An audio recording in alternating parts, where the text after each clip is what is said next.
Hello, my name is Greg Massi, and this is episode number 30 of The Color of Air, a podcast about the musical journey. You can find us on the web at www.colorofair.com, facebook.com/colorofairpodcast. We're on Twitter at The Color of Air. You can download us or stream us from the iTunes store or from Stitcher.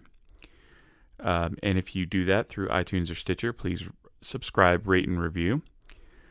We have an email address, colorofairpodcast@gmail.com. And to listen to the music projects that I'm involved in, go to www.retconrecordings.com. So I'm going to be a little bit quick in this intro. I'm kind of in a rush right now trying to get this podcast out so I can get out the door in about less than an hour to go on vacation. So I'm just going to kind of zoom through it as quick as I can. I just wanted to get this podcast out because, for one reason, we haven't had an episode in a couple months, and people have kind of been, asking me about that. So I wanted to definitely get one out before I went on vacation. And two, I did want to, because it was the 30th episode, a nice even number, I did want to also say thank you to everybody who's helped make the first year of this podcast a success. I don't really know how you judge success in podcasts, but we have a dedicated listenership who have contacted me over the last year with really positive comments about it. The show has grown. We've gotten some pretty amazing guests over these first 30 episodes, and I'm super psyched about how everything turned out. I mean, this was just kind of a vanity project. Or is it a vanity project? I don't even know if I'm using that word right. But it was, it's just something I wanted to do for fun. And, I was nervous about it. I didn't know how it was going to go over, but I'm really excited by the results so far. So it's very encouraging, and it makes me want to keep going with it. Although there have been some gaps, and there will be some gaps coming up because this summer is extremely busy for me. I did just want to take this moment to say thank you if you've discovered us over the last year. Thank you for subscribing and turning people on and communicating. It's been really awesome. So without further ado, I have a very special episode in mind for episode 30. Basically, I'm in a band called Concilium with some wonderful musicians, and two of them, the singer Paris and the guitar player Chris, co-host a podcast called The Terrible Book Club, which is exactly what it says it does. It takes books that are notoriously terrible, they read them, they discuss them, and part of the joy of it is they have such a great chemistry as hosts, and the conversations are just amazing, and they border, funny, philosophical, angry, and so it's a really amazing podcast that I recommend you all check out. So again, it's called The Terrible Book Club. And I was going to be doing a guest shot on one of their episodes. So I really wanted to get them on an episode. But I don't really have music with Concilium yet to promote or anything. So I thought a fun way to get them involved and to have a crossover is to do the Terrible Album Club. And I want to take an album that's notoriously terrible and discuss it with them. So I chose Kilroy Was Here by Styx, which was kind of an ill-fated concept album / multimedia musical theater presentation that they did in 1983. It was a successful album, I think, financially, but the tour was an absolute financial failure from what I read, and it also led to one of the band members quitting and basically destroyed all the momentum that band had built up in the late 70s and early 80s to that point. And it kind of, I don't think they've ever fully recovered from it. So, without further ado,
Okay, now I hit record. Okay. Podcast begins. Okay. Right now. Right now. Now's now? Yes. I don't know if I need to... In the present. In the present. When does then become now? Now. When was that? Just now. When? Just now. I can't handle this right now. I don't even know what time is anymore, and you guys are talking about time more. Okay, so we're in the future. Oh, some no. indeterminate amount, and it's some kind of dystopian sci-fi setting. Where... Well, hold on. We haven't gotten into Well, first of all, I don't need to introduce you because I think they should be able to distinguish your voices, right? I don't know. You sound really similar, I think. No, that's not what I mean at all. Anyway. Paris is a girl. Chris is a boy. I guess those names could mean... Yeah, my name is actually a masculine name. Yeah, I've seen men named Paris and ladies named Chris. Yeah, so yep. I guess that is probably a good delineation. I'd be a pretty lady if I want. Yeah, I mean, hey man, anything's possible now, especially in the U.S. these days. Actually, I probably couldn't. I don't know. It wouldn't ever end up that way. I don't know, man. Too much testosterone sensitivity in me. Yeah, I mean, you definitely don't look ladylike at all, but I'm just not trying to shoot your dreams down, that's all. That's, you know. She's trying to be supportive. Trying to be supportive. An ally, if you would. That's what friends are for. I was talking about this with Rachel yesterday, actually. Oh, yeah? Like, how it's kind of sad that some people like me just can't ever really be pretty. You know, it's just a thing you can't be. Dude, no. You don't even... No. My biggest thing in life is, like... being a man is awesome because you wake up in the morning, you don't have to do shit, and you look awesome. Like, that is your best. No, it's true though. Like, you can just go outside and you're like, yeah, some chick will think I am gorgeous. Women though, I can't just roll out of bed. Right now, I have no makeup on. My hair is wet. I can't go out of the house like this. Some of this is societal pressure that has been Of course it is. No, it's not an objective truth. I'm talking about the societal truth here. I'm talking about how perplexing it is. It's just a shorter range for men, you know? Like, we just don't have a wider range of attraction. That's not true at all. Although I know plenty of men that do wear foundation and some makeup and stuff like that, especially like high-ranking business people. I'm pretty sure that they're using a lot of makeup. No, they're not. So, I mean, some dudes, I'm sure, do, but business people, Donald no. Trump is wearing a lot of makeup constantly. He doesn't look good, but... No. Well, the people that you see that wear a lot of makeup is because they're on air, like they're on television a lot. That's why. Like, that's fair. Yeah, it's television makeup. It's not every day. Isn't this supposed to be about music? Yeah, sorry, guys. This is not about foundation or makeup or being transgendered, this episode. What is it about, guys? Well, we're getting to that in a second. So I decided that since it was kind of a crossover episode with your podcast, The Terrible Book Club, which I completely enjoy, and where can people listen to that? Terriblebookclub.libsyn.com, or your iTunes search engine should lead you to that as well. Yeah, we also have a Facebook and a Twitter. Facebook.com/Terrible Yes, Book Club. Correct. And the Twitter you just set up. Yeah, it's Terrible Book Club, but book and club are merged into one where the K takes over the C because I ran out of room. So it's Terrible Book Club. Terrible Book Club is basically what it is. I love Terrible. Yeah, sorry guys, not enough characters. But yeah, so we're on all those things. You can email us death threats, hate mail, compliments. So, well, I think this is perfect because part of the thing that I think makes the Terrible Book Club such an enjoyable podcast, to me at least, as a fan, is we love you, Greg. is the banter between you two. And we just started with that unprompted by anything. Yeah, that's just how we live our lives, though. Like, my and Chris's interaction every day is just that, constantly. So. I just like antagonizing her. It's funny. Yeah, I guess. And so, I thought it would be fun. I mean, I suppose I should, have you guys on to talk about the music projects we're all involved in, because we are all in a band together now. Yeah, man. This is kind of crazy. Dual podcast wielding band that we are. I know. Yeah, it's pretty great. And It's a multimedia presentation. Oh, fuck yourself. Much like the topic. Oh, yeah. that's true. So- Look at you making connections. So Bridges, we're building just like bridges. Styx, man. We're the same thing. No, I don't want to be anything like Styx. Unless we're talking about the actual river, in which case, cool. well, you do know that Styx's publishing company is called Stygian Yes, Music. yes. Which is brilliant.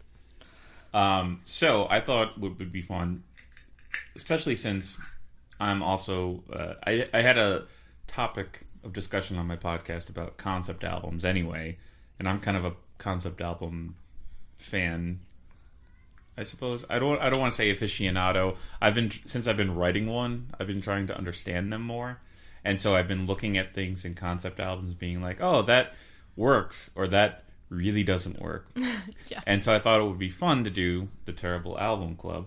Or Yeah. was it me or one of you guys that came up No, with that you idea? came up with Terrible Album, and then we came up with the other crossover we'll be doing. Oh, So, yeah. Yeah. So yeah, this is a crossover episode, so make sure you listen to my appearance on their podcast. Yes.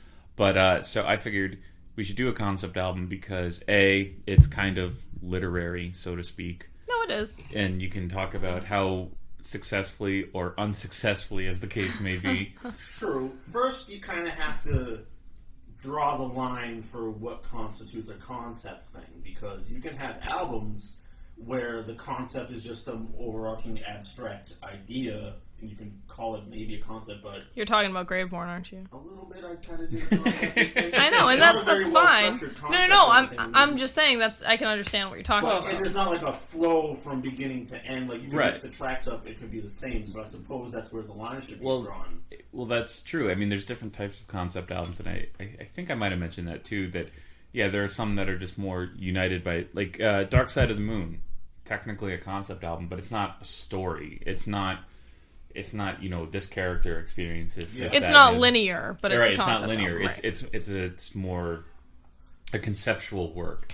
And I guess I think a lot of albums are, without being stories, are conceptual anyway. But I guess I was more leaning towards, because I think that the idea of doing like a story-based concept album is usually when some band or artist wants to make some kind of bold statement.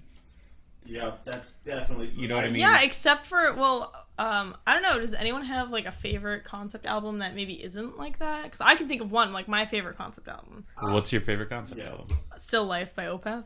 Oh, that's a good one. That's my favorite, like, linear story concept album. I think it's brilliant. It's not in your face about the story. You kind of have to work to really find it. But when you do, it's a really great, tragic story. And I guess there's messages in there, but it's not this bullshit.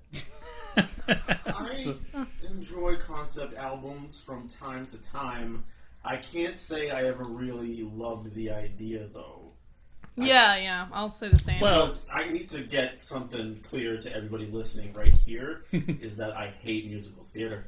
I don't like it. It's nothing against like the art form. Like there's many wonderful, talented people that do it. It's just not for me. You know what? I would say that I do dislike a lot of musical theater, but I also really like some of it. I used to work in musical theater for a long time. Not performing, but tech stuff. I did technical directing and stage management for a while, and I really hated most of it, but some of it was great. The reason why, let me kind of Very, explain very this. small part of it was great, but I just don't like some of the overwrought nature of some Oh, of yeah. it. Like, it's a little bit, it's fabulous in some ways, Yeah. you could say. Yeah. Although, and that's when it leaks into, like, rock music or, like, rock opera type stuff, I kind of don't dig it. The only real concept thing that I ever really loved a whole lot were the first 3 Coheed and Cambria albums. oh yeah, that's an Second Stage, interesting Turbine one. Blade, In Keeping Secrets of Silent Earth 3, and the first half of Good Apollo on Burning Star. Which, the Coheed and Cambria thing is that they're like a whole story that they were telling over multiple albums. So each album was just a part of this one story. And they were pretty direct about it in their lyrics. Yeah. They weren't like doing the Opeth Still Life thing where like they weren't overtly, they had overtly named characters and stuff. Yeah. they were Right. referring to. And the first 3 albums were fantastic because the music kind of was able to stand on its own. It's just like pop structured songs even that didn't have this kind of theater-like or operatic or something Yeah. like that musical theater feel. And then when the second half of Good Apollo and Burning Star came out, which was No World for Tomorrow, it went in that direction, and I hated it. I couldn't stand it. Yeah, I'll totally agree with you there, because anything that's super Broadway, I can't. Which is what this piece of shit sounds like. That's what happened with No World for Tomorrow. The album before that Good Apollo and Burning Star 4, it ends with The Final Cut, which is a fantastic song. I love that song. It's like the best breakup song I've ever heard. The end of that album, like the whole concept is this big sci-fi thing at the end of No World for Tomorrow. It's like the universe is literally exploding at the end. But you don't feel that based on how the songs are written. It just has this very stagey feel to it, so it feels more cramped than the end of the album previous to that.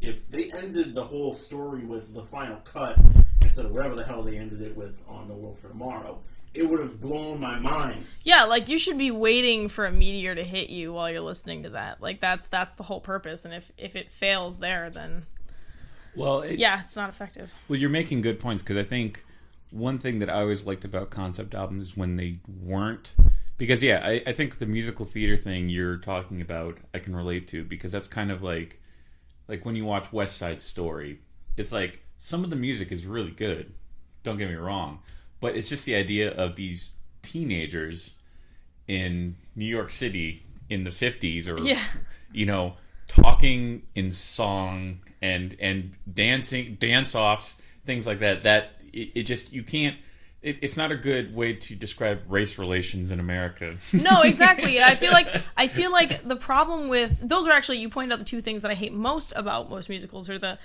singing explanations, and that wasn't a very good way to phrase that, but the dance-offs and things. It when you're trying to make a bigger point, it comes off as flimsy and totally just, I don't know, ephemeral and useless, and it kind of makes you laugh a little bit, but I don't think anyone's really thinking about the deeper messages there. Right. It's also based on, the opera concepts, where, there was the arias are the specific characters, kind of soliloquy kind of things, and then there's the, what's it called when it's the other stuff that they sing? I forget what it's called. The spoken word. Like recitatives. Yeah, thank you, recitatives. Like, it's basically everybody singing the plot. And I prefer, for me, like my favorite concept albums are ones that have some element of that. Like, for instance, my favorite one is Jethro Tull's Thick as a Brick, because it's not a concept album in story, because the story is just some little kid wins a poetry contest. And the concept is that, the album itself is just his poem set to music. So it's just this one long poem. But what they did was they said, okay, this is a small kid from this small British village, so he won this contest, but then gets accused of plagiarism. And so what they did is instead was they actually spent more time on the packaging than they did on the recording of the music. And if you get it on vinyl, it's not a traditional vinyl thing. It's actually a folded up newspaper. And when you open it up, it's like a full small town newspaper. It's got everything. It's got obituaries. That's got so cool. Weird advertisements. It's got a crossword puzzle, and all written by the band, and just all kind of, I think it's meant to be kind of and the lyrics too are it's supposed to be kind of a critique of British life in the late 60s, early 70s. And the whole point is that, you would never expect a 9-year-old kid to have that much intuition and be able to recognize these patterns in society to write this, like, really wonderfully worded poem. So that's, and it's still a concept. And it was actually done to take the piss out of concept albums. That was the whole reason why they did it, is because people said, oh, well, Aqualung is a concept album. And he said, no, it's not, but I'll give you a concept album. And so, there's that, because, a lot of people talk about The Who's Tommy, and I don't really like Tommy. Like, I like a couple of the songs, but as an album, it gets kind of boring. I'm not a fan. One of my major offenders of the musical theater field. Yeah. Is Tommy, for sure. Yeah. So, I definitely come at it from that same perspective. Kind of so I presented two options to you guys for concept albums. Oh, I forget what the other one is. Well, the first one I thought of was Operation Mindcrime 2 by Queensryche. Oh, yeah. The reason being that Operation Mindcrime 1 is one of my favorites. Pretty good. I really give it a listen. I've never listened to it. You've never listened to it? Oh, No. well, it's amazing. And then Operation Mindcrime 2 is the worst piece of shit.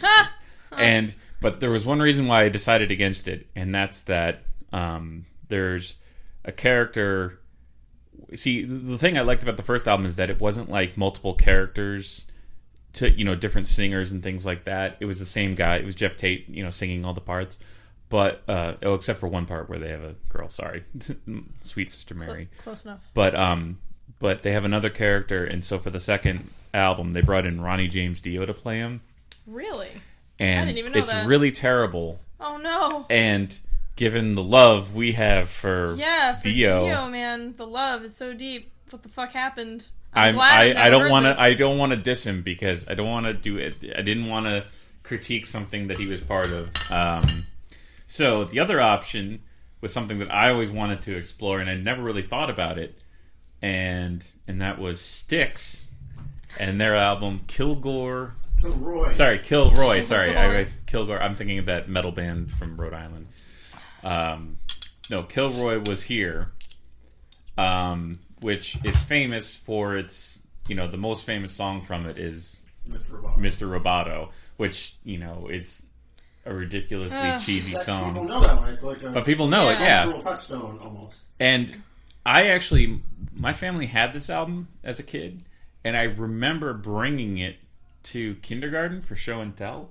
Excellent. But I never listened to the album. To me, it was just like, when I would look at albums as a kid, because like my parents had them, my sisters had them, and I was just infatuated with the artwork. And for some reason, I was always struck by the artwork of, the Mr. Roboto mask, which we're going to talk about. Yeah. Did you get a chance to look at the artwork?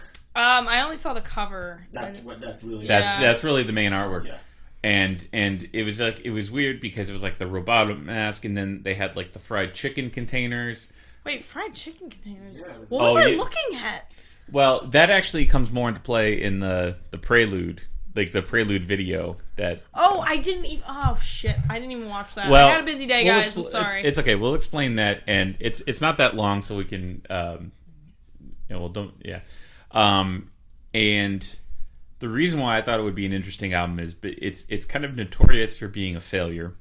I mean, the album itself was moderately successful, but the tour was a failure. Tommy Shaw left the band afterwards because he was so frustrated by it, and it was kind of one of those things where I think when I was doing the research on it, so they had done one concept album previously called The Paradise, or The Paradise Theater, or whatever it's called, and they had achieved so much success with it, and Dennis DeYoung, the main guy in the band, like was gung-ho about doing a full-blown multimedia. I mean, the whole point of this album was to be an album plus stage show. Yep. Why? Well, I mean, it's already after Tommy and stuff like that, so it's not like blazing a new trail, but he just probably wanted to get on that because I think he was a big musical theater guy. Yeah. He is, yeah, exactly. He's a huge... You could tell in the way he sings, the type of songs he writes. Yeah, that's true. They're so kind of lavish and overwrought, I think is the word you use. They just have that sort of like... The feel on some of the songs on this album, it's almost like it's a parody of musical theater. Yeah, it's so extreme. It's because like this might be what people are drawing from when they think about like a overwrought concept album. Yes. Some of the songs on here sound like, what Charlie on Always Sunny comes up with when he's writing. Yes. It sounds very much like that. It's probably more of a case of like the actor that plays Charlie actually like using this as inspiration for...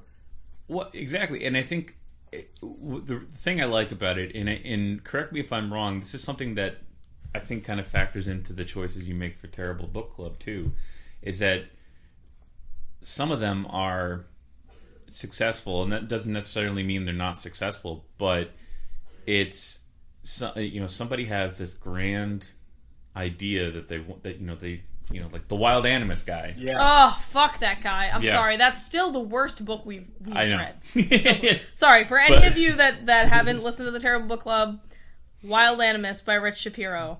the worst book ever. Continue. But it's somebody has this grand idea, and I think what we're looking at is like that there is this failure, and it's kind of like the Museum of Bad Art. Have you ever been there? I love that place. Yeah. And I have a picture from them as Balicet's Facebook page because I thought it was beautiful. It was like some really bad picture of someone drew of a battle, and then it has some kind of quote about like the struggle between ambition and talent or something like that. And there's something to be respected about somebody who really like puts themselves all in on what ends up being kind of a failed project. But I think that kind of makes it, and I think that everything related to the album with the result of what happened to the band. And then because I told Chris too, I went deep in research on this thing. I went deep. I was watching the stage show. I was reading song lyrics, and I wanted to, but I just didn't have time the last few days. That's okay. I think you'll still be able to comment on it because, yeah. Actually, I wanted to say something. You were just talking about how, people put all this work into something that's ultimately a failure, and I think the more interesting thing about some of the terrible book club selections actually is that these things were colossal successes financially. That's true. Many of them were, and that's what I find fascinating, that these things that to me are so obviously not good have somehow sucked money from millions of people, and I just don't understand it. That's the biggest conundrum. I feel like your standards for quality are much higher than most people. I don't know, maybe.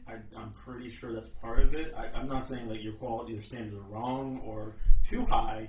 I'm just saying compared to the average person, they're more willing to accept stuff that perhaps isn't. But that's the case. That's the case with anything, though. I mean, especially with music. I mean, we lament. How many conversations? I'm tired of getting into conversations like this because it just doesn't bother me anymore. But like, I know. You'd be like, well, why is that song popular? Why do people like that? It's such crap. When people, pass around those memes like,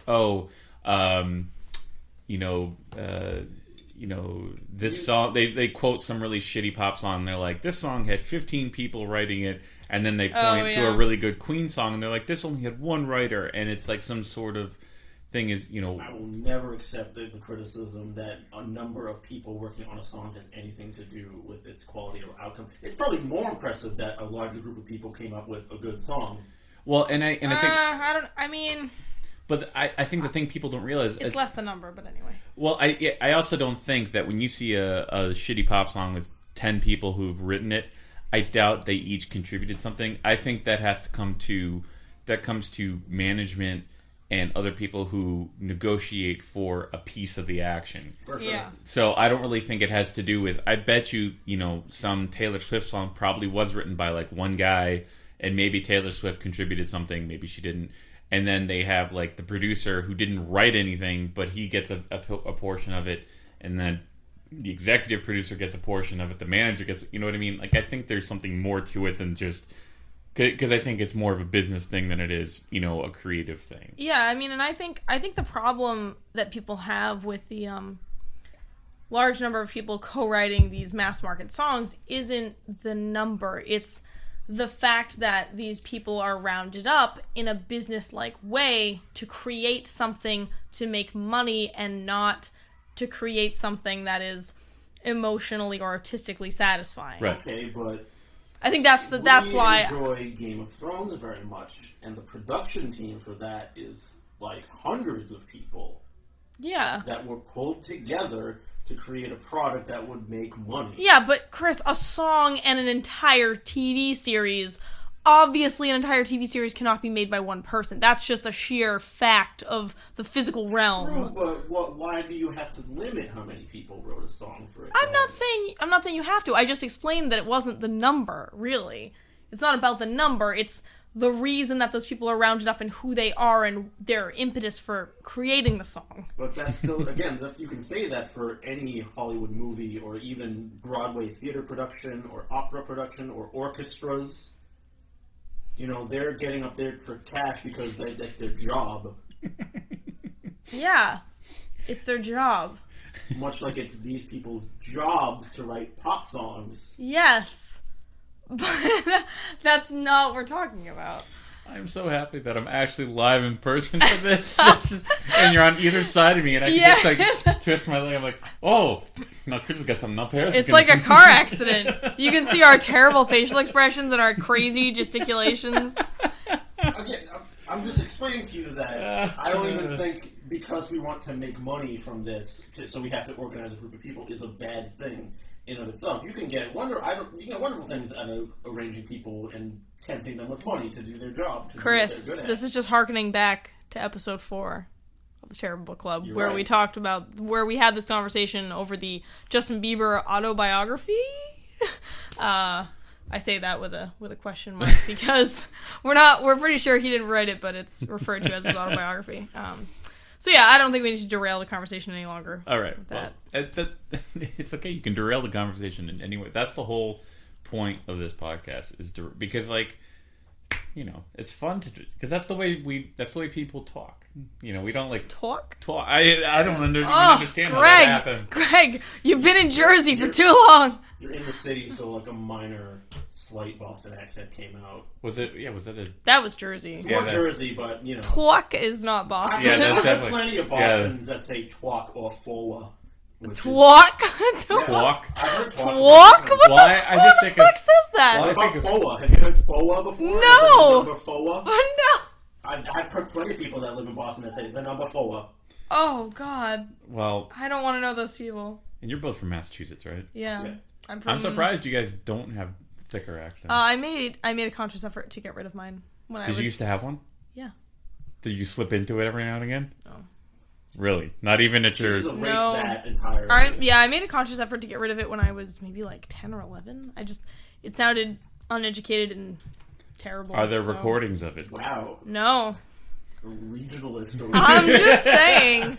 Well, I grew up in Connecticut, and I used to think Connecticut never had an accent, so I always held myself above everybody else, which I think other people in Connecticut do anyway, which is really stupid because it's not. But then I actually, after being away from Connecticut for a while and then going back, I can hear a Connecticut accent. Really? And it annoys the piss out of me because, what is a Connecticut accent? It's so subtle. It's just like, it's like kind of like faux Italian New York. It's like it's like, you know, it's like, it doesn't have like the accent. It doesn't have like slurred words or whatever. It's just like, there's just something about it. I hear it when my dad talks now, and I can pick up on it, and it's like really weird. But anyhow, so Chris brought up. Now it just went blank. Now that we've driven miles from the topic at hand. Well, it's actually a good segue because we're talking about regionalism. Yep. And correct me if I'm wrong.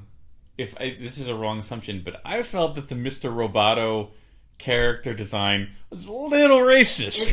It's super racist. A little? If people listening haven't look it up right now. You can look it up. Look up the video for Mr. Roboto. Basically like the exact racist caricature you would see in like old Dr. Seuss things during World War II. Oh, the big teeth. Yeah, huge teeth, really like bulgy eyes that are squinty. They are squinting. Yeah, I'm looking at them right now. And then the big They're teeth. basically missing like the rice patty hat. It's like someone took that off of a racist caricature. Well, yeah, it's pretty awful. See, it's interesting because it's good to point out now when this album came out, because this plays into the plot and it plays into, I think, some of the imagery, because, you know, this came out in, 83? Yes. So, when did Blade Runner come out? Blade Runner came out... 80... Wow, was it 84? It might have come out after. You might be right, but... I think it came out after. I don't know if it was 84 or 86, but I think it came out after. But I know I watched an interview with Tommy Shaw, and someone goes, so where did Mr. Roboto come from? And he said that he mentioned 82. that... Oh, it was 82. 82 is... So this is around the same time. I was wrong. And Blade Runner, the whole thing was... I love Blade Runner, by the way. Oh, I love Blade Runner, too. Yeah. But it's kind of like... and they kind of explored this in Firefly, too, later on. It's like... Firefly's so good. I know. All right, yeah. Yeah, we're talking about good stories now. Yeah. But, anyway. although I prefer the book of Blade Runner after I But I love the movie. Oh, Doomsday Dream of Electric Sheep. Yeah, oh, I haven't read it. Oh my god. I know. So good. Keep it on target. I know. It's alright. Hey, Chris, I'm going to talk about whatever the fuck I want to talk about. But, you know, the imagery in Blade Runner is almost kind of like where technology, I guess in the late 70s, early 80s, it was just kind of assumed that technological advancements were coming from Japan then, I'm guessing, because I felt like there's a big emphasis on the Japanese Asian culture in Blade Runner. The same thing kind of how in Firefly they say when everything goes away, all that's left is Chinese and Southerners for some strange reason, but you know. But yeah, the main language is like Chinese or something. Exactly. Yeah. So I felt like maybe because they were kind of because I think this might be the same time period, and people will probably hear this and be like, you're completely wrong, and that's fine. Yeah. But, the time period, is when, plants were, auto plants were becoming more automated. Japanese cars, I think, were coming up in, they were more accessible. And I think they even said that the idea of the robotos came from somebody watching a documentary about a factory where they were able to save power on lights because it was an all automated process, so they didn't have to keep the lights on for the machines to do their job. Oh, right. And so it was just, it's, and technology kind of plays into the song Mr. Roboto. Yeah, the whole theme is lines about like machines are dehumanizing. Right. The big part that everyone remembers is him thanking the robot for doing their work for them. Which is really funny because if you watch the Prelude video, he doesn't actually treat that robot very nicely. No, well, I read a different synopsis entirely. I read that song was about him escaping from prison disguised as a robot. It is. Oh, okay. It is, yes. No, it is. To treat the robot nicely while he escapes. Yeah. Which is going to get into, because if you listen to the Roboto voice that they use in that is pretty stereotypical. Yeah, it's like not extreme, but you can hear it like there's that sort of like very sort of Oh, Jesus we are Christ. your robotos and we are here to service you, kind of a thing. And this makes me so upset. Yeah. So that's the first thing this thing has got going for it in terms of terribleness. Good that this album opened up with the Styx song that I knew. Yeah. With the one part, like one of the two parts on this album that I could appreciate as a whole, which is that I don't even know if it's the chorus. It's just kind of in the middle of the song, the Don't Worry Got to Mr. Bottle part, which everyone knows, which is right. It caught on for a reason because it's kind of silly and fun. And wait, I'm a total idiot. I don't understand Japanese at all. What does that mean? It means thank you. Oh. That's why he says that, and then he says, thank you very much, oh, Mr. Roboto. Okay. Sorry, I just always hated this song, so I never thought to even think about, researching what it meant. That's okay. Yeah, so I think this is a good point to get into the plot. So the plot starts... And the funny thing is, I think the song Mr. Roboto in this place of the story is actually the end. It actually comes to the end of the story. So they start the album with kind of the end of the story. Tarantino in There's it. not a whole... The story is kind of short, actually. Yeah, the story is very short. Summarize it in like 3 sentences. Yeah. Well, there's a lot of aspects to it that I think are pretty funny. Yeah. And these are all things... Here's the thing. When you listen to... It's happening. Sorry, guys, I'm reclining. I've given up. Do you have the vapors? Oh, dear me. Party still going on outside? I wonder if we can I don't know. Let's hang on. Just crack it a little bit. We'll see. It's very warm in here, y'all. Yeah, it's like we were trying. I didn't want fans. It's like the first day of air conditioning. Just look on the bottom. Well, my puny girl arms are not. There's a window opening section. Well, you weren't in the Protean Collective tour van when I was interviewing Matt Zappa in the middle of August in a parking lot with no AC on. That sounds fucking awful. Well, we had a lot of fun. It was fun. Actually, on the bottom. Yeah. Well, you know what?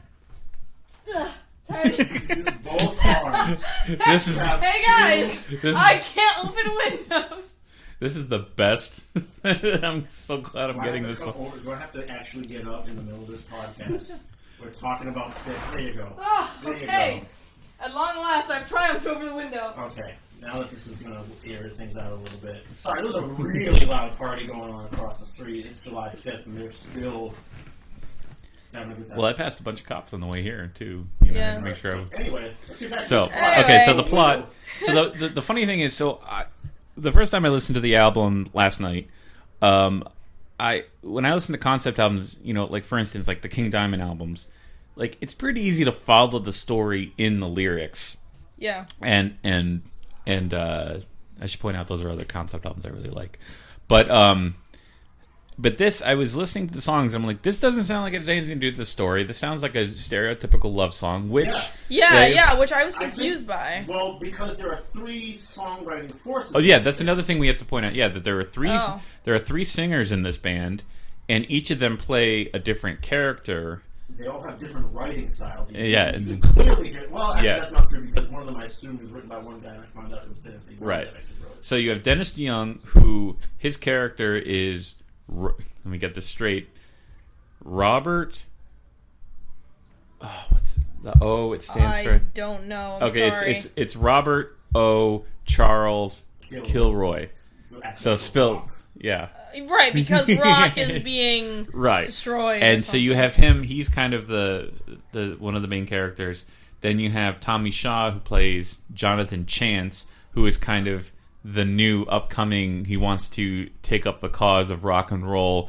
So it's kind of like Chance, like Taking a he's chance. the Chance. Nothing here is very subtle. Hey, Yeah, yeah, nothing. that's another thing I hate about albums like this is just the ham-fisted fucking, not even metaphors, just shoving it down your Yeah. throat. Another character that's played by the other guy is Dr. Righteous. Righteous, which is not even trying to be artful. Right, and he's the antagonist. Yeah. And so it's in this, and so the basic plot, which you can glean from the 9-minute video they have on, you can actually watch it on YouTube, which is really great. Because you can't, it's hard to follow the plot line through the lyrics of the songs. I found that watching that, then going back and listening, I could actually make sense of the other songs. Very much so. So basically, we're in some sort of future, and I actually don't mind the background noise. So that it's better if we're cool. Sorry for the annoying party noise, guys. It's That's just too okay. hot in here. So it's in some indistinguishable dystopian future, and Dr. Righteous is some sort of televangelist of some sort who is waging a war against the evils of rock music. And you can find out more about his cause in the song that he sings called Heavy Metal Poisoning. Oh, that was the worst song. That was the worst song for me. I couldn't stand Sorry, it. not that much. That's Oh, okay. jeez. That's all right. It's all right. Chris just punched you in the ear, guys. Sorry. We're just gonna let all the party noises in. Sound like we're being very social or something. Yeah. Yeah, well, the breeze is nice. I would rather have the breeze and the Yeah. party noises than nothing. But yeah, Heavy Metal Poisoning wasn't the worst song to me because I didn't. It grows on. It There's grows some on you. moments on this album that are a little bit Richie Blackmore sounding. To me. Yes, and he. The beginning of Heavy Metal Poisoning. Yes. A little bit of Cold War. Yes. Yeah. Cold War, and so. Yeah, so it's in this indeterminate future, and rock is under attack, and I forget the name of his organization. Something against music morality. Oh, it's the Majority for M. musical morality. Right, Yeah, it's which- MMM. Which is it's which I Oh, think Chris. I'm gonna throw something at you from across the room. Sorry. which I think is I think they said was kind of a play because this is at the time of like right before the whole PMRC thing, and this is Right, when yeah. they were the censorship in music was They starting. got hit with Right, because they for having satanic message even What? yes in the yeah album beforehand. They got kind of brought up on some not charges or anything, but people were trying to like rally against them because they had some backwards masking like Oh, subliminal messages. And Yep. So this album might have been somewhat of a response. it to is. that. It is. Sure It definitely is. And so that's they're kind of hitting you over the head with that. And again, very ham-fistedly. Hey, And Heavy Metal Poisoning is the most ham-fisted. Yeah, Yes. that's why I hate There's it. like very overt statements of like everything is black and white. And yeah, and basically there's this child chorus. Oh, like, yes. Sex and drugs. Like, oh, Because- look at how controversial we're being and But- ironic. But to be fair, at that time, I mean, that was also still the time when like there was that kind of rock star mystique. I think nowadays that image, thankfully, is kind of died. I mean, some people still kind of live like that, but you know the stories you hear about Led Zeppelin and Yeah. and the things like that. Like it was just like everything is sex, drugs, and rock and roll, and that's like a catchphrase which seems really overplayed now. But I bet back then Styx was like, "Oh, let's talk about sex, drugs, and rock and roll." Yeah, it was actually more controversial as opposed to right. So the topics that they're talking about probably would seem pretty outdated now, but I'm sure were a little more relevant at the time. I mean, when I was listening to High Time on YouTube, there was a whole lot of conservatives down below talking about impeaching the president, and we better get revolution. Yeah, but that's more this time, where any comment section on any story about any topic will bust into. Yeah, you're right about that too. I'm like, you could have a story about a puppy saving its master from a fire, and like someone will be like, well, Obama's trying to take your guns away. Yeah. You wouldn't need that puppy if you had guns. Well, okay, you gotta shoot the fire. You're right. You're right. So that's more of a modern take on it. But this fire wouldn't have happened if I had. Yeah. But wouldn't even needed that puppy. So puppy out of here. The puppy's trying to take away your constitutional rights. Puppy is infringing upon my constitutional rights. The puppy. I can save myself. I don't need no government puppy handouts. The puppy. The puppy fire police. Firefighters say, I'll fight my own fires. The puppy is the puppy is a product of the liberal propaganda. The liberal media. They want to suck you in with their cutesy leftist. But you know that puppy has a camera in its collar, Chris. Yes. It's tracking your every move. So. They are implanted with microchips. I know. Why would they do that unless they want to track you to their pets? Yeah. So. Oh, the tears are flowing freely. Anyway. Oh, shit. So Dr. Righteous is waging this brigade. Okay.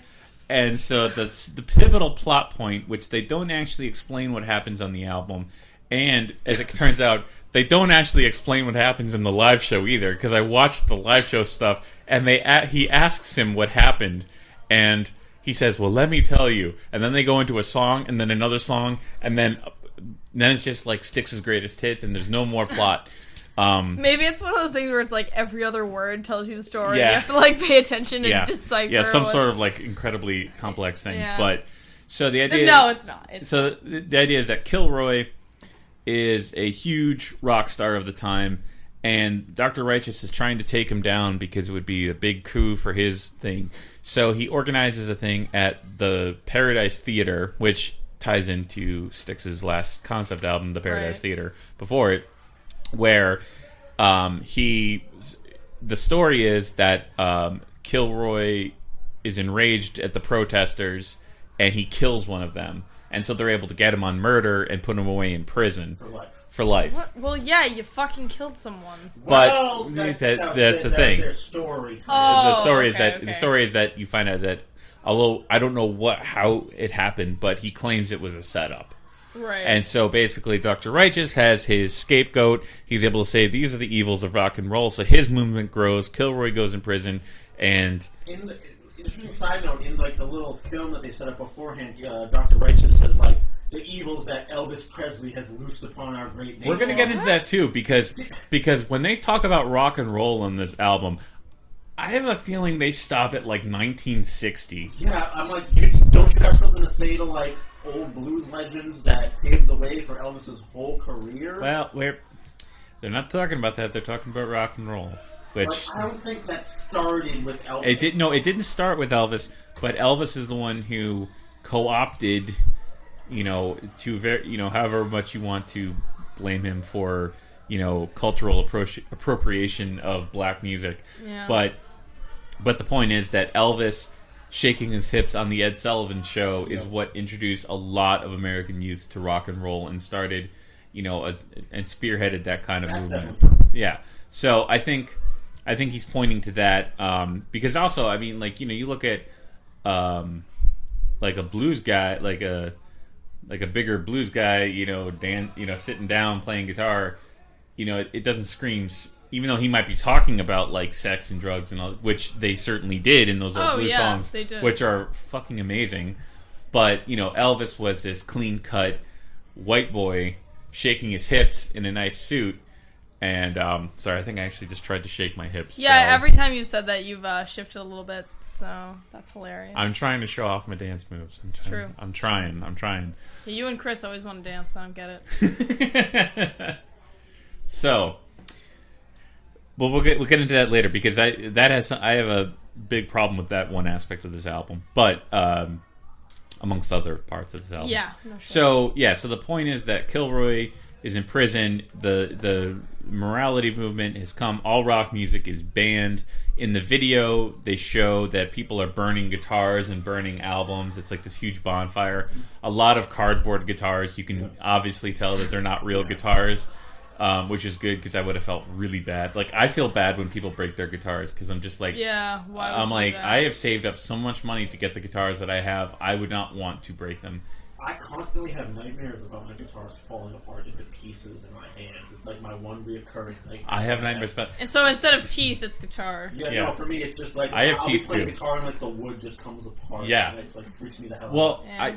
for me, it also stems back to when I was first learning to play guitar, and my mom lent me her acoustic guitar, and this is when I was in high school, and I was a fat kid, and fat kid sits on the guitar and cracks it with his ginormous butt.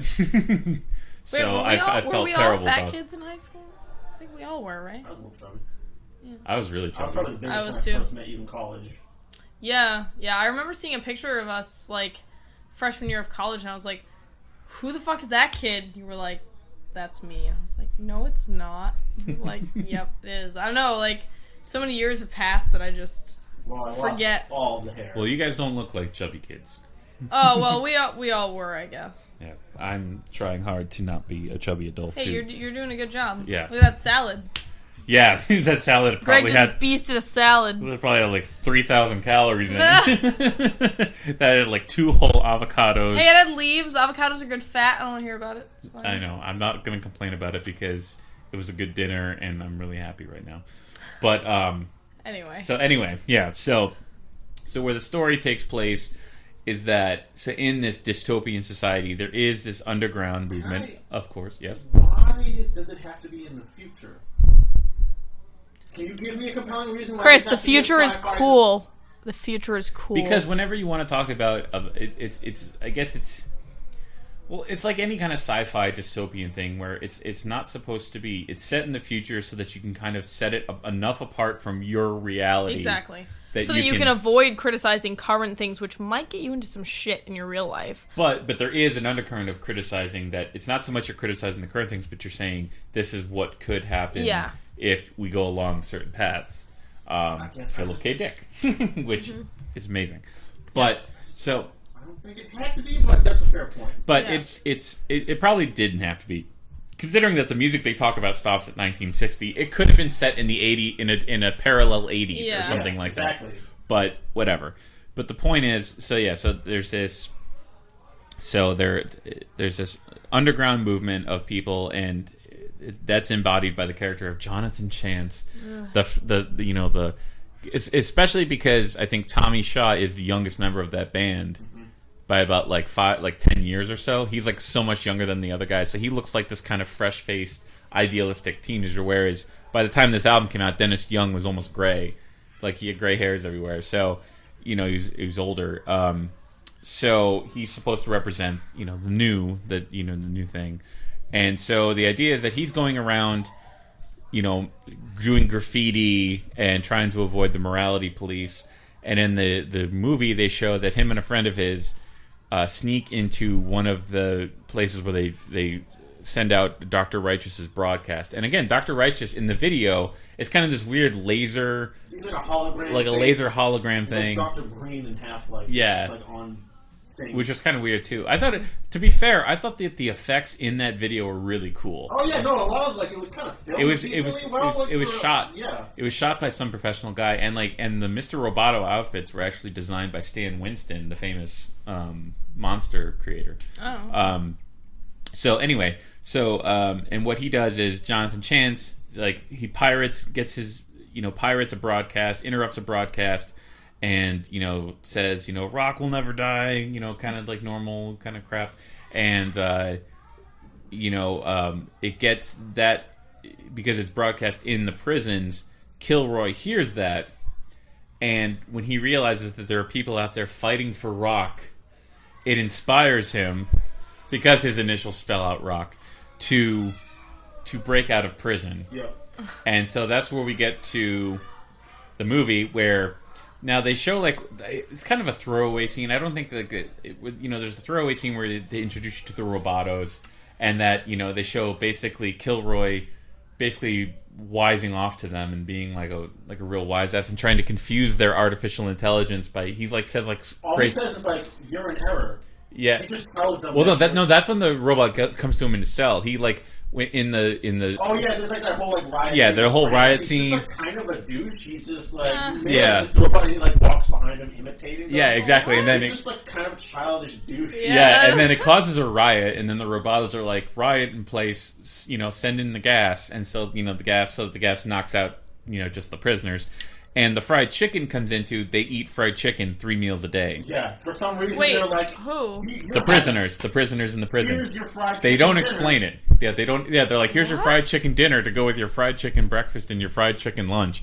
And it's definitely a play. I think it's some kind of dig at KFC because the imagery of the box looks like KFC, but it doesn't. It's. Why that? That's so. I don't know. It's just this weird detail that's in there. It's a weird detail, and why are the prisoners not morbidly obese? If you're eating fast food fried chicken 3 meals a day, shouldn't you? Okay. They're like Kilroy's in amazing shape. Yeah. I guess if you're in prison, you exercise a lot, so maybe you work it all off. I don't know. But basically, the prisoners eat chicken 3 times a day, and I wouldn't mind that. That's not bad. that's probably better than normal prison food. Yeah. And I don't know. and the bonus is if they get heart disease and die off early, that's less money on the state. Exactly. Maybe that's the whole plan. Yeah, maybe that's exactly. So anyway, so they do that to kind of introduce that this is where he's in. And then they show later that he's in his cell in his roboto. I guess you're led to believe that each prisoner has their own personal roboto. He's like reading a manual about He has what not to do. What not to do a roboto. Why would he have that? Yeah. Why would you give that to Why would you give that to a prisoner? Like, Yeah, that's fuck up your personal guard if you really want. Yeah, that doesn't make any sense. It doesn't make any sense, and so I don't know what he reads. But then the roboto comes in, and he basically attacks the roboto by punching it. So this is a robot. So it doesn't have feelings. Okay, this part it confused the shit out of me. It confused the shit out of me. The robot winces in pain and then starts spouting off random Japanese-sounding words. He says Kawasaki. Yeah, he goes, "Oh, Kawasaki." What? Here's the thing. You know what? Want to know where he got hit? Sure. In the nuts. In the nuts. And he says, "My balls." "Ow, What? my balls." He does. He says, "Ow, my balls." Cringes down to the mat in the thing. Oh, Kawasaki. And then the next. What? And then the next. What the fuck? And then the next scene is now Kilroy is dressed up as one of the robotos, escaping the prison. Now, correct me if I'm wrong, because to bring it to The Simpsons, Yes. because we all love The Simpsons. Yes. It reminds me of that part where there's some, I forget if it's the robots at Itchy and Scratchy Land or whatever, and then Marge goes to Homer. See all that stuff on the inside, Homer? That's why your robot didn't work. Yeah. And so you have to imagine that a robot probably has a lot of a lot of stuff in the inside of it. So I don't understand how you can punch a robot in the balls, and it has feelings in the balls, that it's a male robot, and then you can just like pop the mask off, like he just takes like a mask. Yeah, and wouldn't people notice like all the wires and shit in the cell? Yeah. And be like, how come that robot's leaving Kilroy's cell? Kilroy isn't there, and there's a bunch of robot innards Also, wouldn't strewn. a robot be able to detect organic versus another robot? Yeah. It's like Yeah. just dressed. But then this flash forward though, this reminds me of when before we started recording. Well, Chris and I were just looking at modern performances of it with Dennis DeYoung. Quick aside, I hate how Dennis DeYoung says modern on this album. He says Modern. Wait, Yeah. what? He says I'm the modern man. I saw Wow, a lyric. how did I not hear that? I mean, you might have heard it, but you might have just like it's like one of I those mean, I things, was listening to this while I was working, and I was like dealing with. I think it's accounting subtle enough bullshit. that if you were listening to it while you were working, you might not have picked up on it because it's kind of like one of those, those tests where they spell like the words the words backwards or not backwards, but they like misspell. But your eyes are so used to seeing it that it's really easy for you to interpret it. You probably heard it, and it's just like it's close enough that you knew what he meant. Like it's not like he was just like mod a Ren or something like that, and you're like, what the fuck is he talking about? But yeah, he says margarine man on the margarine man. So, you know the margarine man. So really annoying thing that I was like, why are you saying that? I'm actually theatering it up. It's I'm very just theater. surprised It's that I very. didn't know that. It's an affectation that is definitely more of a thing. Fuse music. Yeah, exactly.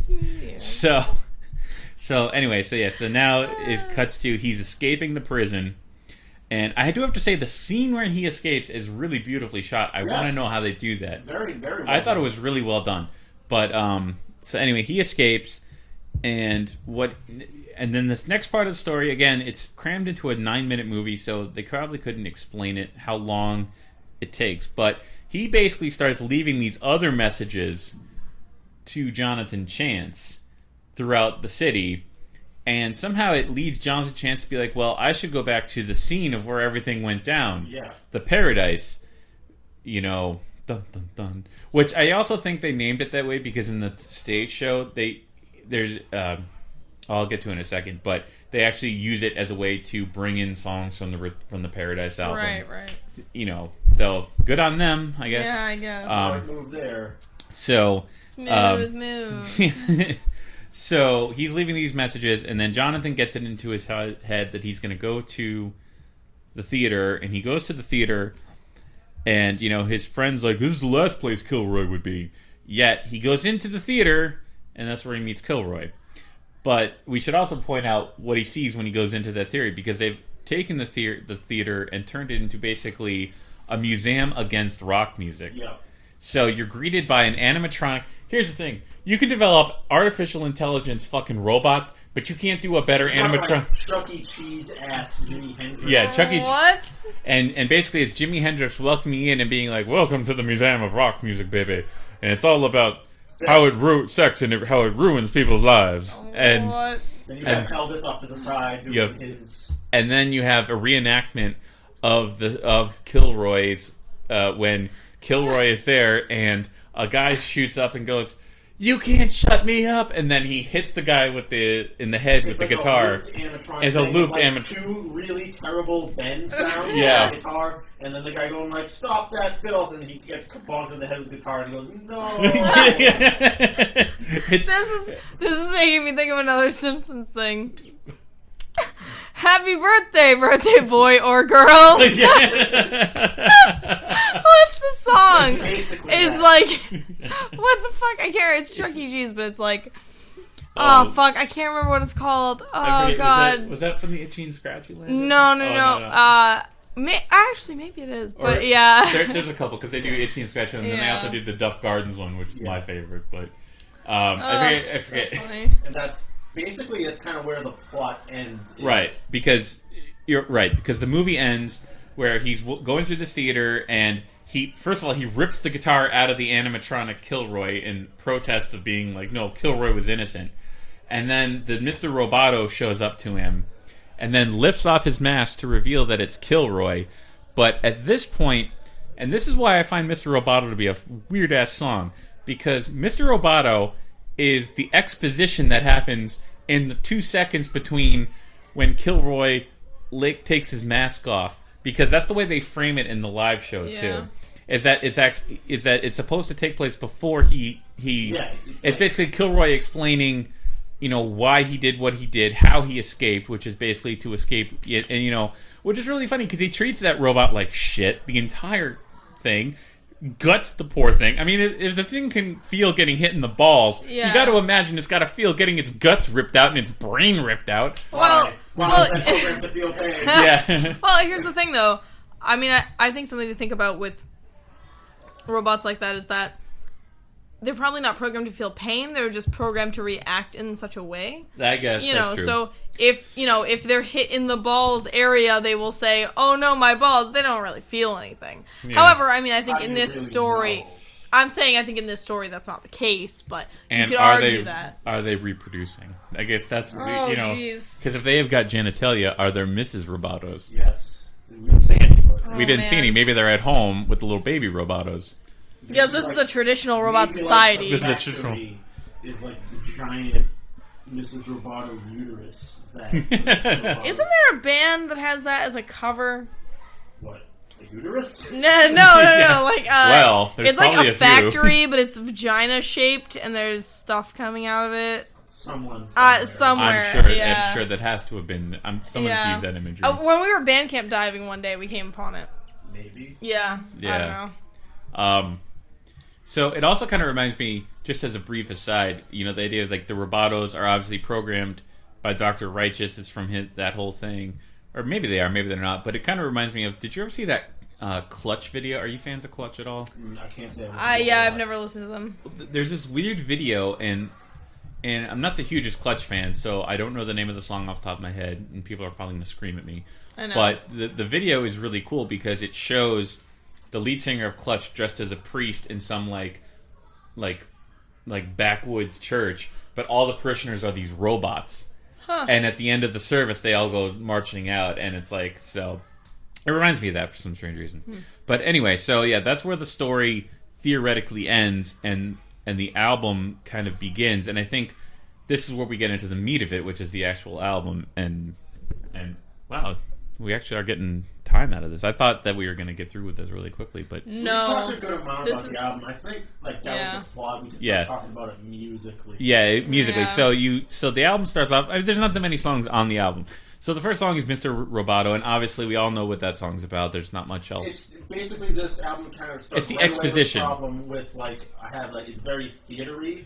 Yeah. It's not even that harmonically diverse because he has to sit And- on one chord for a while to sort of sing Right. the verse. And it wasn't meant to be the start of the album. That's Yeah. what Dennis DeYoung said. He actually said that it wasn't meant to be a single.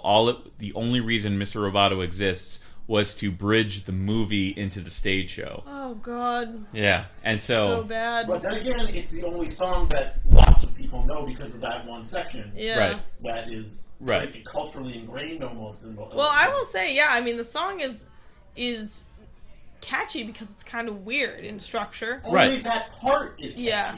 The verses are forgettable. Oh, yeah. I like them. Okay. Well, But I've listened to it a lot beforehand, too. Yeah. All right, so that's the first song. The second song is called Cold War.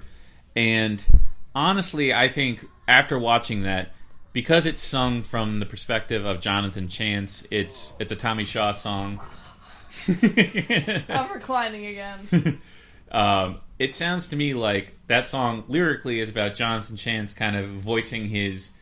Because it sounds like he's voicing his opinions against the... Because the lyrics in that song talk about, some guy who, he mentioned something about somebody being tax exempt, which sounds like kind of a... Yeah. Like dining with the president, but you're tax exempt. Sounds like a church, and how like... Right. So, and that seems to me... So that song really, that's all that... It's just kind of a straight-up kind of rocker. yeah, it's got it's one of the songs with sort of the Richie Blackmore feel during some Yeah. of the riffs, but then it kind of goes again into the theater feel. Yeah, the theater feel. It's really the verses on this album that I really dislike. So that's that song. Interesting side note is when they played it live, there's extra verses that he sings live. Yeah, I read that. And why? and there's an extended guitar solo he does in it. I found where- the solos themselves aren't terrible. They're not memorable, but they're not. Dude, Yeah, those I don't guys- like any of this. Like, I didn't like. I found nothing musically redeeming. I'm really sorry, but There's one song that I really, really actually enjoyed. dig it. We're gonna get to it. It's the Exactly. next one. Yeah. But yeah, in the live performance, but he walks out into the crowd playing his guitar solo, and there's one point where he goes into like one of the rows and he lays down on like 3 of the female fan members in the thing. Now, how would you want like a sweaty? I guess they seemed pretty excited by it, but I guess if like he's the cute. If he's the cute member of the band, he can get away with that. Yeah. Ugly guitar players in bands, and see, I'm pointing to myself, can't get away with this crap. I would never imagine. No, you would try. Wait, what happened? Oh, the fans are like, oh, Tommy Shaw is playing guitar on us. Oh, and they look like Wait, so. he's laying on? Yeah. He goes into where they are in the crowd because they're in seats, and he basically lays down on them while he's soloing. Like, I could never pull that shit off. Like, I would get a restraining order like that. Yeah. Very quickly. I would. Yeah. Yeah, it's like, and so anyway, side note. But Tommy Shaw can get away with it because he's an all-American, good-looking boy, I guess. I can't remember what he looks like, so I don't know. Okay. Well, he's blonde, skinny. Sort of like if you like the long hair rocker types, he's the pretty boy version of that. Yeah, he's a pretty boy version. No makeup, though. Yeah. So Cold War was Cold War. Okay. And so, yeah, you can kind of look at it, because from here on out, the songs, if they do tie in until the very end, are Heavy Metal Poisoning, we talked about a little bit. There are a couple that are definite, like, things in the other ones. You could interpret them as something in the story, but really, some of them don't even fit right. Right. The next song is Don't Let It End. Right, Don't Let It End, which is basically about, a guy, lamenting a breakup. It's a breakup song. It's my favorite. It's actually, I like it. It is a really good song. The verse, I still don't like because it has the melodramatic feel all over, but the chorus. The chorus is really good. I love that chorus. It's great. It's a great, it's the only part of the album that I really enjoy. It's like a great AOR song. Yeah, exactly. Yeah, it's really good. Nope. Nope. And then the next song is High Time? Yeah. Now, High Time, well, it's not about drugs, though, because it's actually like it's high time that we stood up against the... That's where I saw most of the... Yeah. Oh, thanks, Obama comments. Yeah, because it's kind of a song about, like, leading people to revolution. Again, you can see that. The one thing I'm going to say about this song that confused the fuck out of me is that the drum beat that it starts with is the exact same drum beat as Suicidal Tendencies Institutionalized. Yep. Someone in the comments said it was like Breakout by Tom Petty, which I don't know if I agree with. I don't even know that song. I have no idea. Similar, but I was expecting... It's definitely more Suicidal Tendencies. Yeah, I was expecting, like, to hear dun-dun-dun-dun, and, like, talking about, like, not having a Pepsi. I just wanted a Pepsi. If just my want mom Pepsi. Get off my case. I just want to... I love that song. I love Suicidal Tendencies. Tear. So that's that song. And again, it's I'm gonna interject. You guys don't really know this album. I'm just gonna interject with my thoughts here. Like, I remember when I talked about concept albums, I mentioned, the band Within Temptation. Yes. Yeah, Tristan actually likes them. Well, they're good. I actually like them. So they put out this concept album. It was based on a comic book that somebody was writing. But when you listen to the songs, like, they're not really saying anything lyrically or expositionally. The things you could say, they're talking about just random stuff. And it's like they're talking about characters, but they're not really explaining what the characters are doing. So in a sense, it's like we just created these songs that you could put on top of this story and could talk about this character, but really don't really talk about much of anything. There's a couple, and so that's what I kind of feel like High Time and Cold War. It's just like they're generic, like, we got to fight for our right kind of songs, which were, I think, pretty popular back then too. Yeah, maybe back then it was less cliche. I mean, I guess they're still popular. There's always, like, we got to, rebel against something. There's always somebody rebelling against something. And so, the whole, so that's what High Time kind of is. And then, again, it's just kind of a generic, they even said it got chosen to be one of the singles, and the band agreed that it was the weakest song on the album. I wouldn't say that because, like, the last 2 or 3 songs on this album, I totally forgot. Yeah. So, yeah. I listened to the album out of order, apparently, so... Oh, that's okay. So, all right, so there's High Time, and then it leads into Heavy Metal Poisoning, which, again, it's just... the most overbearing, hand-fisted, beat you over the head with a boulder. Right, and that's just Dr. Righteous, so, basically explaining his mission in life. And then, what's the next one? Do you have the list up? I don't know. Like I said, the edition I had was for some reason totally out of order, so it's confusing. Well, here's the thing: it doesn't follow a specific order. Yeah, it doesn't really even have to be. It's kind of the thing where, like, I think the songs are put in order. Just Get Through the Night. Okay, Just Get Through the Night. Yeah. Now, Just Get Through the Night. I guess again, it starts with this kind of like instrumental bit, this kind of ambient bit, which I guess, like, you could say, like, film score-y kind of thing. I mean, not orchestral, but just like it could fit. And it's using kind of the relationship thing again. Where Yeah. It's like, oh, if I just could make it through without this lady or whatever. Right. I suppose the metaphorical lady in both this and Don't Let It End is rock music. Yeah. Although when in Don't Let It End, he's always like, oh, I have your picture on my bedside or whatever, or the pillow where you used to lie. I So mean, the rock metaphor music, sort of yeah. falls apart. Yeah, Well, rock- it's like rock sleeping with music's all his pillow. vinyl albums that got burned. I also Picture of I notes. mean, you don't imagine rock music as a lady. I mean, that's how I imagine rock music when I'm playing my guitar. I don't understand at all. Just the I'm idea just I don't- of- I'm just kidding. Of rock being on his pillow, like the pillow. Yeah, that yeah, he like- used to Yeah. lay. I don't want to know what he does with that pillow. Yeah, at really. night. I really don't want to know. Me neither. Ugh. But yeah, anyway, just Get Through the Night is basically like that. I suppose it's sort of like I can fight for you if I can just get through this. Try. Yeah, carrying and it. I almost kind of take it, if I'm gonna, and this is a fucking stretch, but I wonder if it's Kilroy being on the run and like having to, you know, survive on his own because That makes the most Yeah. because he can't, you know, reveal his identity yet. Right. And so, I mean, I don't know what people are going to think about this weird random roboto just wandering around on the Yeah. streets The of next one is Double Life, which Oh, yeah. Well, I didn't know. I had a theory about that because Double Life, I actually thought because Double Life is written by James Young, who's the guy who plays Dr. Righteous, and it's sung by James Young. It's not sung by Tommy Shaw, and it's not sung by Dennis DeYoung. So I actually interpreted that song as, because you can probably chime in, this is going back to the literary thing. How many times do we do stories, movies, books, whatever, have to take your antagonist and show that there's some sort of human element to him? Right. Do you feel that you need that in order to have a more dimensional antagonist? Oh, of course, because like we've talked about in several Terrible Book Club episodes, when the antagonist is just comically evil, For the sake it's of just being evil, silly. just to be evil. It's not. Yeah, it's Yeah. not relatable at all. It doesn't seem real. It doesn't even. I like the doesn't villain who's pique your reasoning, interest. I can maybe go like, okay, I can see why you want Yeah. to murder Right. everybody or something like that. But Right, and so I think Double Life is about Dr. Righteous, and I think what it's supposed to represent is that during the day he talks about, oh, I'm this, you know, he's like says friends during the daytime, strangers at night. I bet you they don't make it abundantly clear, which I think is one of the big pitfalls of that song. You could have done something really interesting with that, I suppose. I mean, by this point in this album, let me put it this way, like this album becomes kind of a snooze fest anyway. But I gave up in time. Like, after Don't Let It End, it's like, whatever. yeah.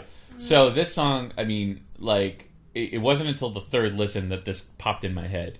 And so I was just kind of like, all right, so maybe it's just kind of some subtle way of trying to give Dr. Righteous some kind of further character development, but they don't actually explain that it's him. You kind of just have You to don't even know what infer. the Double Life is. You don't know what the Yeah, double life. yeah. You don't know if it means that he goes home and listens to rock music all night long, or he does sex and drugs, and he's Yeah. got like a bevy of mistresses that he sleeps with, and Yeah, I felt- snorts cocaine off their. So, Yeah. like, if it's not intriguing story-wise, and it's not intriguing musically to be But- certain, Well, I think, and I guess you could also use it as making a play, making a jab at, especially, you know, I mean, there's so many songs about this, about, you know, the double-faced televangelist, you know, like Jimmy Swaggart, yep. you know, like that they're doing one thing and they're saying this and they're saying this and they're coming from this high horse, but then they go home and they're this completely different person. And if you actually knew what their real life was like, they would, their whole message, their whole movement would fall apart. That's probably... Yeah, I mean, So- I think that's what they were going for, but that's not what they accomplished. No, it was a very unsuccessful way of accomplishing it.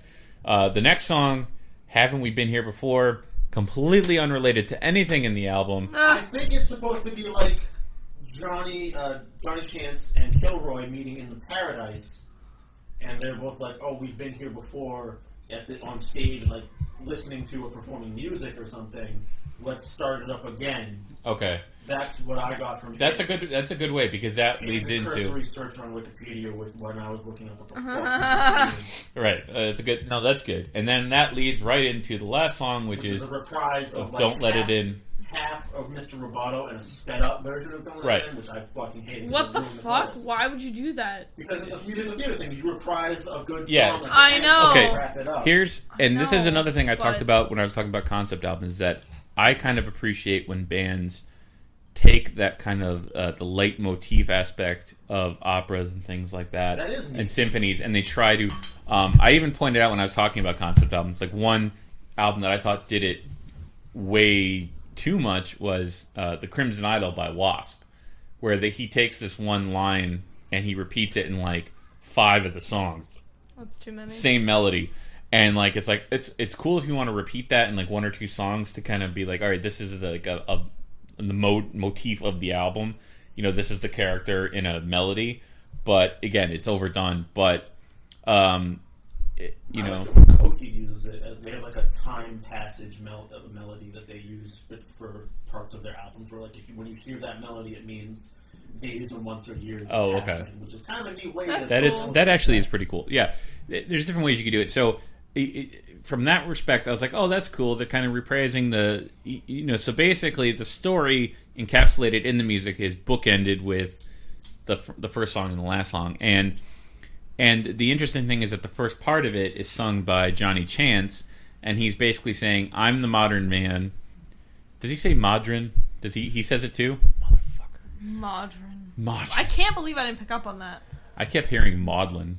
Yeah. Margarine. Maybe is that's what just I'm my hearing. Yeah. maybe that's just my Margarine. own I just heard Modern all the time. And I was ego. Like, you fuck. Yeah. But so it's Johnny Chance basically saying, I've met Kilroy, he's given me his blessing, and basically I will take the guitar now and I will lead the revolt. Don't let it end. Don't let rock and roll end. And then this is where I tell you that they don't go past 1960. Fucking Dennis Young reminds me of my fucking father. Like the character of Kilroy, because my dad won't listen to anything past like 1960. Really? Like for him, like music ended, like That's it. just ended, and like he can talk about other music, but for him, like he always listens to shit from the 50s. Like that was growing up for me. So like I kind of was like, oh, that's kind of cool, because like as it's fading out, they're like, don't let it end. And Dennis Young just starts shouting out random names. He's like, Elvis. Yeah. And then he goes, What? Like doing the hip hop roll call. yeah, he goes, Elvis. And then he goes, the Platters. And I'm like, the Platters? Platters? Yeah, what? It's And really- again, That's not... 1983 people. I mean, by this point, the British invasion has happened. Yeah. The late 60s psychedelic movement has happened. The glam rock movement has happened. Heavy metal has happened. There's a lot more. To Disco's happened. Punks happened. Prog rock's But happened. then you say, the Platters! Like, what the fuck? That rings so hollow Yeah. and like... What kid in it? Because, well, I guess maybe Yeah, it's not maybe relatable. Styx' audience wasn't really kids at this point. They were more of an arena rock band, so maybe their audience was older.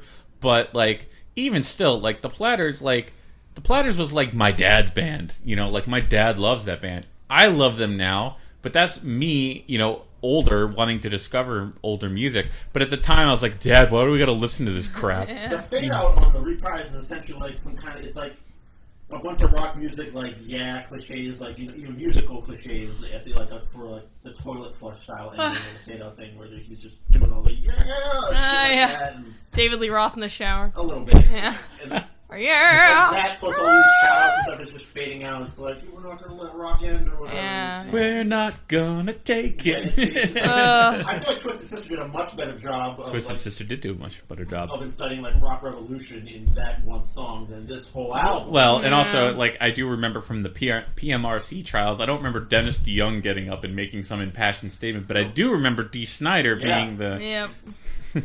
So yeah, and so that's how the album ends. And so, ideally, nothing really happens. Basically, all that happens is a dude breaks out of prison, and another dude takes up the mantle of... It's like the passing of the torch. There's... Yeah. You know, I guess, had it been successful, maybe there would have been a sequel where they actually saw what happened. But, as is well documented... Chris and I are both making disgruntled, shaky head face. Well, you right never now. know. You never know what people will pay. If it makes money, a record company will ask them to do it. Of course they will. Sure. If this had been a 10 million selling album, if the tour had been successful, you know they would have been like, no, you fucking better not give up on this concept. We want to know what happens. We got to figure, Yeah. It's kind of like a book series where it's like, right. if you plan like a trilogy of books, the first two books, the first book sells really well, second book not as much until the publisher cancels the third book. As bad as that book might be, or as good as that book might be, there's still some audience person there who wants to know how the story ends. Yeah. So I would imagine you publish a book series that you started in 1996, and you take 2 more decades to write the end. So long, Yeah. the TV show that you franchise from your story is about to overtake your book. Jeez, you We're a little sore about A Song of Ice and Fire, if you can't tell. A little bit. Yeah, and your author's looks like he's on the verge of a fucking cardiac arrest at any day of the week. Yeah, he's it's one pretty cheese. bad. To quote John Goodman from The West Wing, He he's posts on his blog of the restaurants he goes to. He giant cheeseburgers. does he goes to the heart attack grill? Yeah, and you're like, George, please. No! Please Please. Put down the burger! eats. Send him to me. I'll put him on. We're gonna eat, No, salads. he hates We're going walking. He hates when people bring that up. He's like, fuck you. He really has been like, fuck you to people that bring that Does he up. have diabetes? No, he's actually in good health for his age, sort of. Like, he doesn't have any outward... Isn't he obese, though? Well, yeah, but he doesn't have any... Some people who are obese are actually like I know a friend of mine's mother who's like that, but it's only because of a thyroid condition. It's not, but her heart and everything else is actually in good health. It's really weird. And so that's kind of why I get a little weird when people like fat shame people, because I'm like, I mean, in the George R. R. Martin case, it's more like, we're not really fat shaming you as much as we're saying... We just want you to live, finish the We just fucking want you- series. yeah. I'm productivity shaming him. Yeah. You can eat as many cheeseburgers as Right, you exactly. want, Yeah. As long as what happens. Right. Yes. I mean, and not even just the fact that I was a fat kid too, but fat shaming really bothers me because like you never know what that person's particular situation Oh, yeah, of is. course not. Yeah, so George R. R. Martin, he could be fat, but he could be the picture of fucking perfect health for all we know. He supposedly is. He supposedly, I mean, well, we don't know. Yeah. But anywho, point being, Kilroy Was Here, which coincidentally too was the name of some weird. I didn't look it up. It was a thing that it used to be like a piece of graffiti that Yes. you would leave as a joke. It was sort of a thing where you just in World War II, right? Yeah, it was a Judas soldier face. thing, Yeah, and it Judas. had names in various countries. Kilroy was one of the more popular ones because supposedly that was the last name of the guy that like started it, but Okay. no one really knows. It's kind of apocryphal, like a Black Stanley thing where it's just like, Yeah. he's traveling around the world. He's all the crazy places he's Yeah. going to. Yeah. So as a concept album, the concept relevant and timely, I suppose.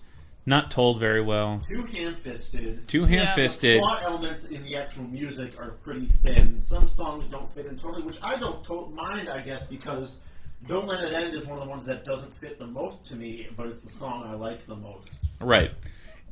Yeah. I think it's the Within Temptation thing, even though this is well before that, where it's just like you take a generic song about something and it somehow fits into the concept on some kind of fringe outskirt way.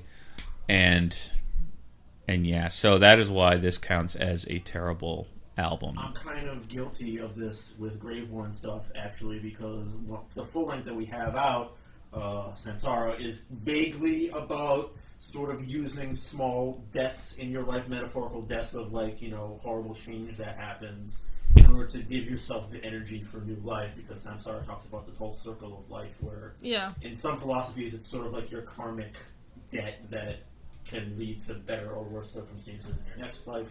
Or maybe not even better or worse, but just sort of an exchange that happens. So I always like the idea of using terrible things that happen to you as a fuel for a rebirth in yourself. So that's kind of some of the concept that happens on that album, but then I have songs on there like Leviathan that's just about big scary monster turning over shit.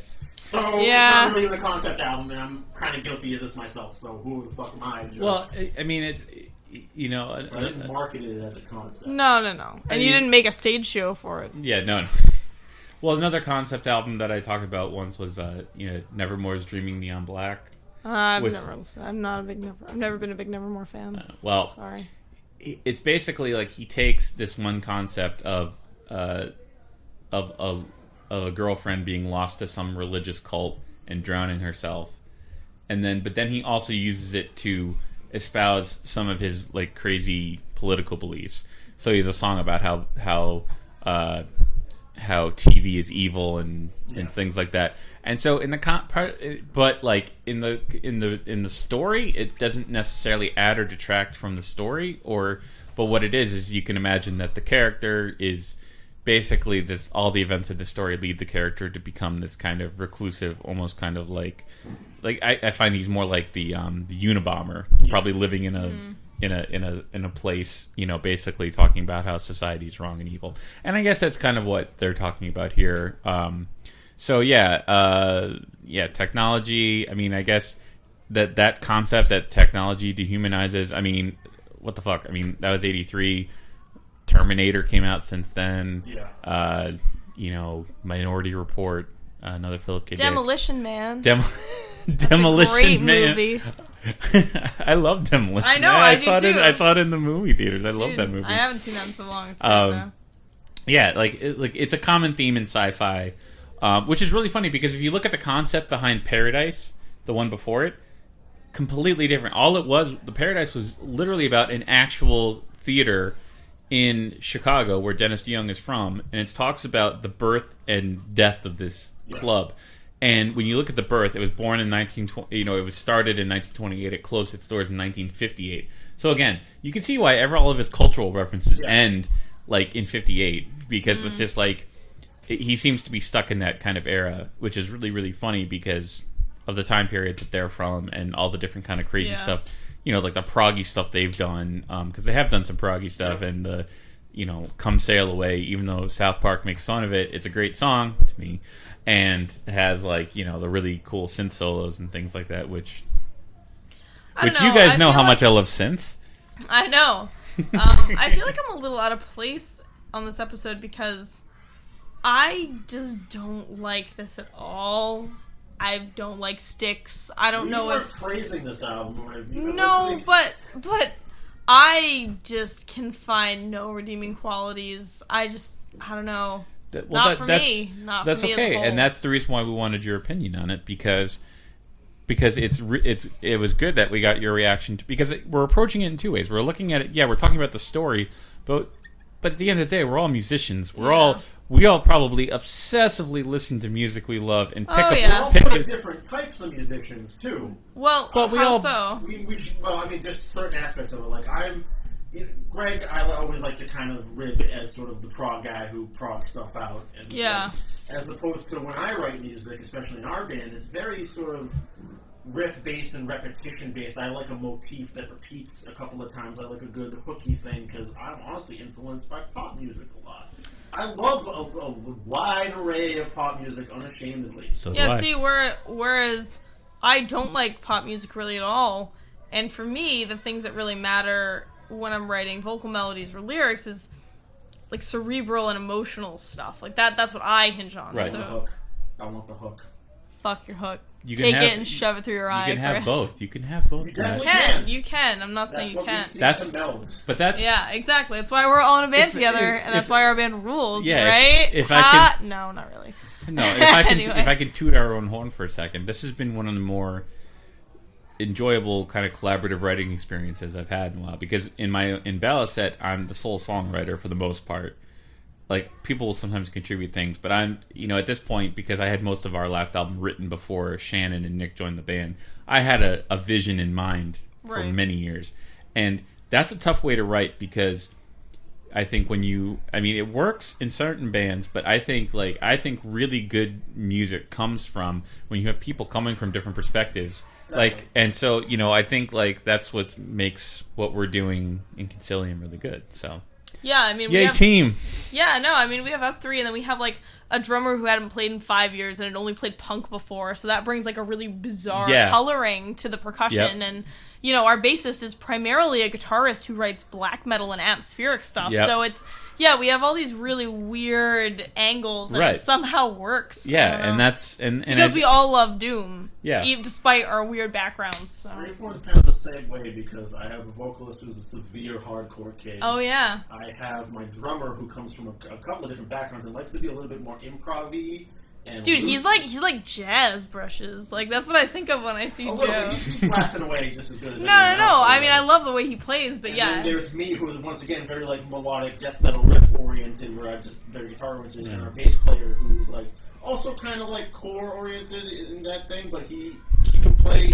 I love my bass player because I just go to him and I go, Reggie, just play something under this. Here are the chords, and I turn away and he just does it. Yeah, he's really great at improv. He's just like boop boop boop, and That's it's yeah. great. That's the thing about Ballset. Our bass player Nick is the same way. Like he comes from a very different background than me, but he for some reason works. And yeah, so that's why I hope that we still continue to work in Ballset. Yeah, I too. hope electricity doesn't continue to plague you. Yes, I know.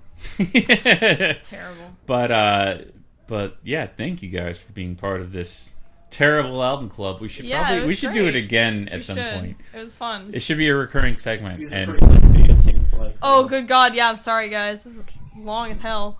Probably. it's okay. It's not too bad. It's only Or an hour. long form. Well, Yeah. most of my episodes are long anyway. It's That's fine. true. Ours are as well. So, anyway, we're gonna sign off from this, and I don't know how they're gonna get released, but check me out on Terrible Book Club podcast and check out all the other episodes, because at the time we're recording this, they've done 10, and you should absolutely listen to all 10 and see more of this animated discussion. Yeah. Yeah. Thank you So very much. yeah. Thanks for.